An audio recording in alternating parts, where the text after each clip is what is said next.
এখন রাত্রি বাজে ভোর 4টা। এই সময় যাত্রীদের কাছ থেকে আপনারা কালেকশন করছেন, বলেন টাকা কালেকশন করে নিয়ে গেছে। হ্যাঁ অবশ্যই। এই যে গভীর রাত্রে, যেখানে বাংলাদেশ রেলওয়ের আইন বলতেছে, রেলওয়ের আইন যে রাত 12টার পরে টিকিট চেকিং করা নিষিদ্ধ, সেখানে ঢাকা থেকে এই ট্রেনটা আসতেছে, এখানে এনারা কালেকশন করছে। এ ব্যাপারে ঘুমাচ্ছে, আমার কাছে বিরক্ত করছে যে ভাই টাকা দেন কি একটা হানাস্তর মধ্যে পড়তেছি না আমরা। এটা তো করা ঠিক না ভাই। ঠিক আছে ভাই, এসে দেখি।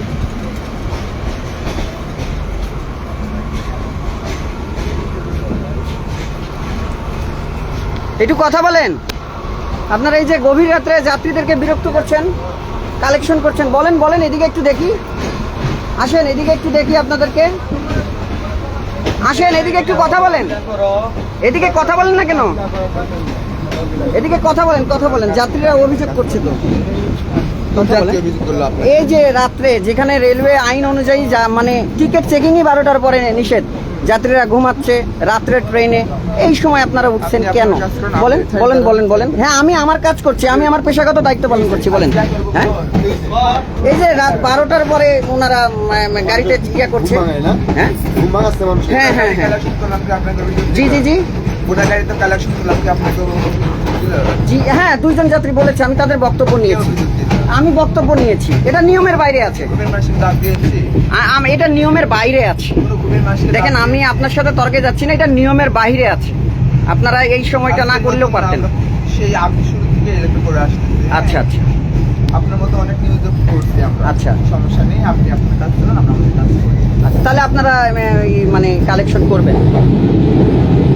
আপনার যাত্রীকে কমপ্লেন না দিলেই তো হলো। হ্যাঁ, এটাই আমরা জানতে চাচ্ছি যে আপনাদের কালেকশন বা এই যে মানুষের কাছ থেকে নিতে হবে। ভালোবাসায় মানুষের কাছ থেকে নিচ্ছেন, কেউ যদি দিচ্ছে তাহলে নিচ্ছেন, আর না দিলে কোনো জোর নাই। এটাই জানতে চাচ্ছি। আপনার টাকা না দিলে তো জোর নাই। জি জি, আর একটা গাড়িতে 100 জন থাকি তো 100 টাকা দেবে না ভাইয়া, তাই না? একটা গাড়িতে 100 যাত্রী আছে, 100 যাত্রী টাকা দেয়, দিলে তো হিজড়া একদিনে বড়। আপনাদের সাথে একজন ছিল, আজকে নাই, আপনিও ছিলেন, ওরাও ছিল, বুঝছেন? টাকা নেওয়া হচ্ছে সেটা এরা সম্মান দেখায়, আমি 500 টাকা নোট দিলাম, ওনারা বলতেছে যে, ওনারা কি বলতেছে জানেন? আমি বলতেছি খুচরো নাই, ওনারা আমার খুচরো করে দিবে, ঠিক আছে? আচ্ছা, 500 টাকা নোট দিলাম, ওনারা বলে আমার 490 টাকায় ব্যাগ দিবে, পরে আমার টাকা ফেরত দিয়ে 400 টাকা। আমি বলতেছি কেন? আপনিও ছিলেন সাথে, ওই যে এই যে আপনার সাথে আরেকজন ছিল না, ওই যে উনিও ছিল। একদিন আমার সাথে এই ঘটনা ঘটছে। মানুষ 10 টাকায় দেয় না, আপনি 500 টাকা কোন লোভে দিলেন? আমি সম্মান করে আজ পর্যন্ত হিজড়া বলতে তাদেরকে দিয়ে চাইলে আপনাদের মধ্যে আমার সম্মানটাই উঠে গেছে। 500 টাকা নোট দিয়েছি, আপনারা 490 টাকা ফেরত দিতে যায়, আমাকে 400 টাকা ফেরত দিচ্ছে। 100 টাকা বলতেছে আমরা অনেকগুলো হিজড়া আছে, এগুলো আমরা খাবো, ঠিক আছে? এইরকম কোনো ঘটনা ঘটে কিনা? কোনো ঘটনা?